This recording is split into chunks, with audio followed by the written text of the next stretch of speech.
Ashwini madam ಒಂದು question ಇತ್ತು ನಂದು.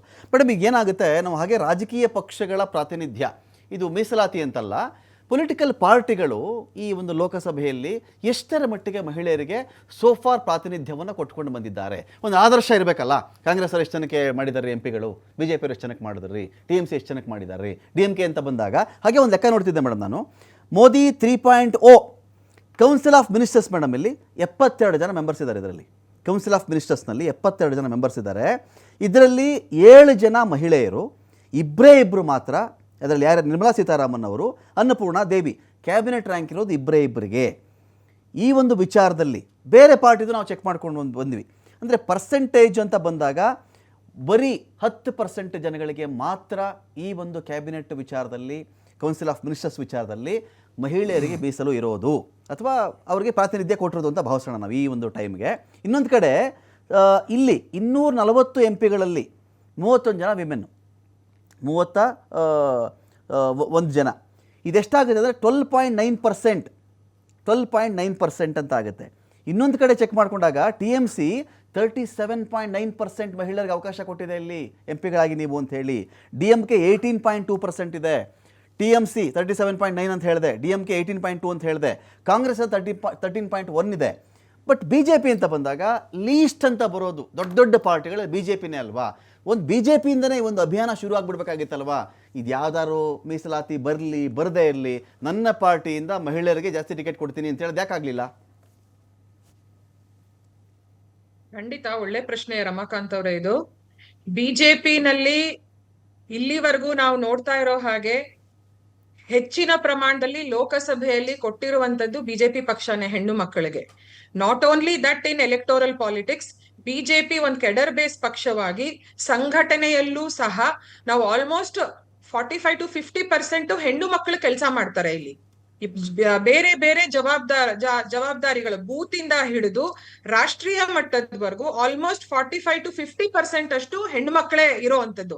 ಸೊ ಒಂದು ಪಕ್ಷದಲ್ಲೇ ನಾವು ಆತರ ಇಟ್ಕೊಂಡಾಗ ಇದು ಲೋಕಸಭೆಯಲ್ಲಿ ವಿಧಾನಸಭೆಗಳಲ್ಲೂ ಆಗ್ಬೇಕು ಅನ್ನೋವಂಥದ್ದು. ಟಿಕೆಟ್ ಕೊಡುವಾಗ್ಲೂ ಅಷ್ಟೇ ನಮ್ಮ ಪಕ್ಷ ತುಂಬಾ ಜನಕ್ಕೆ ಟಿಕೆಟ್ಗಳು ಕೊಡತ್ತೆ. ಕಾಣಿಸ್ತಿಲ್ವಲ್ಲ ಅದು ಅಶ್ವಿನಿ ಮೇಡಮ್, ನಂಬರಲ್ಲಿ ಕಾಣಿಸ್ತಿಲ್ಲ ಅಂತ ನಾನು ಹೇಳ್ತಿರೋದು. ಆಶಯ ಓಕೆ, ಕಾರ್ಯಕರ್ತರು ಎಲ್ಲಾ ಪಾರ್ಟಿಯಲ್ಲೂ ಸಿಗ್ತಾರೆ ಮೇಡಮ್. ಕಾಂಗ್ರೆಸ್ ಅಲ್ಲಿ ಕೇಳಿದ್ರೆ ನಮ್ಮಲ್ಲೂ 1000 ಜನ ಕಾರ್ಯಕರ್ತರು ಇದ್ದಾರೆ ಅಂತ ಹೇಳ್ತಾರೆ.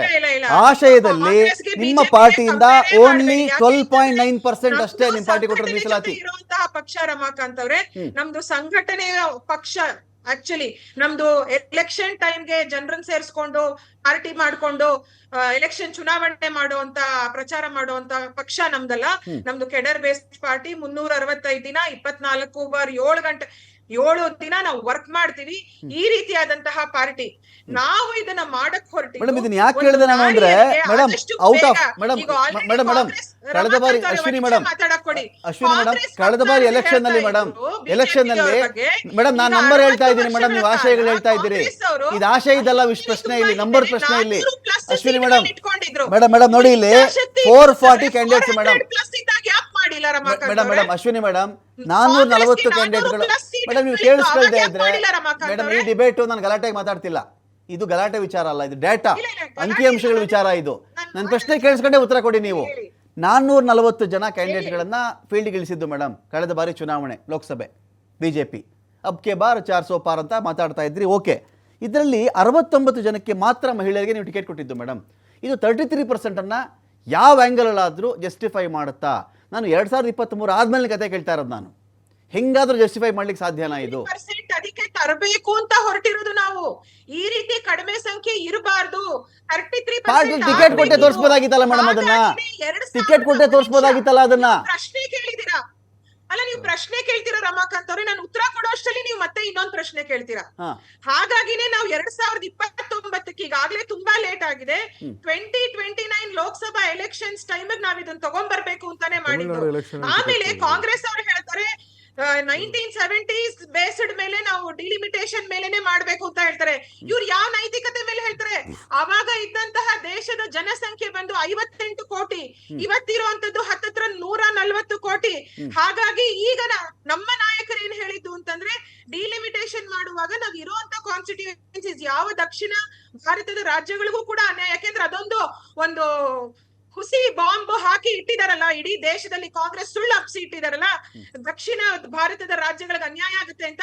ಸೊ ಯಾವ ರಾಜ್ಯಕ್ಕೂ ಇಲ್ಲಿ ಅನ್ಯಾಯ ಆಗ್ಬಾರ್ದು ಅಂತ ಅಂದ್ಬಿಟ್ಟು ಫೇರ್ ಆಗಿ ಒಂದು ಇವತ್ತಿನ ಪಾಪ್ಯುಲೇಷನ್ಗೆ ಅಂದಾಜ್ ಮಾಡ್ಕೊಂಡು ಪ್ಲಸ್ 50% ಸೀಟ್ಸ್ ನ ಜಾಸ್ತಿ ಮಾಡೋದು ಅಂತ ಸುಳ್ಳು ಮಾಡಿದ್ದು. ಸುಳ್ಳು ಒಪ್ಕೊಳಕ್ಕೆ ಫೇಕ್ ಇಲ್ಲ. ಈ ಫೇಕ್ ಕಡೆ ಬಂದ್ರೆ ಫೇಕ್ 2026 ಫೇಕ್ census ಫೇಕ್ ಬೇಕು. ಆ ಕಡೆ ಫೇಕ್ ಹೋದ್ರೆ ಸುಳ್ಳು ಸುದ್ದಿ ಇದು 1971 ಇದು ಸುಳ್ಳು ಸುದ್ದಿ ಅಶ್ವಿನಿ ಮೇಡಮ್, ಯಾವ ಅಶ್ವಿನಿ ಮೇಡಮ್ ನೈತಿಕತೆಯಿಂದ ಸುಳ್ಳು ಸುದ್ದಿ ಇದು ಕಾಂಗ್ರೆಸ್ ಅವರು? ಸುಳ್ಳು ಸುದ್ದಿ ಸುಳ್ಳು ಸುದ್ದಿ. ಆಡುವಂತಹ ವೈಟ್ ಫಾರ್ ಮೀ ಇಚ್ಛಾಶಕ್ತಿಯ ವೈಟ್ ಫಾರ್ ಕೊರತೆ ಮೈ ಟರ್ನ್ ಮೇಡಮ್, ಒಂದು ನಿಮಿಷ ಕೇಳಿಸ್ಕೊಂಬಿಡಿ ಮೇಡಮ್. ಇಲ್ಲಿ ನಾವು 50% ಸೀಟ್ ಜಾಸ್ತಿ ಮಾಡ್ತೀವಿ ಅಂತ ಲೆಕ್ಕ ಹಾಕಿದ್ರು.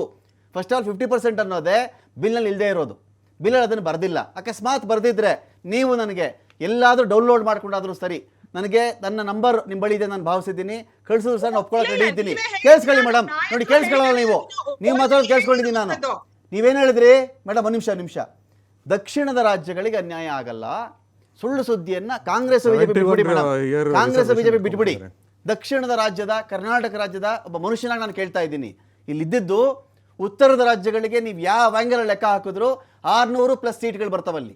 ದಕ್ಷಿಣದ ರಾಜ್ಯಗಳಿಗೆ 200 ಸೀಟ್ಸ್ಗಳೂ ಬರಲ್ಲ, 50% ಲೆಕ್ಕ ಹಾಕೊಂಡ್ರು ಬರಲ್ಲ.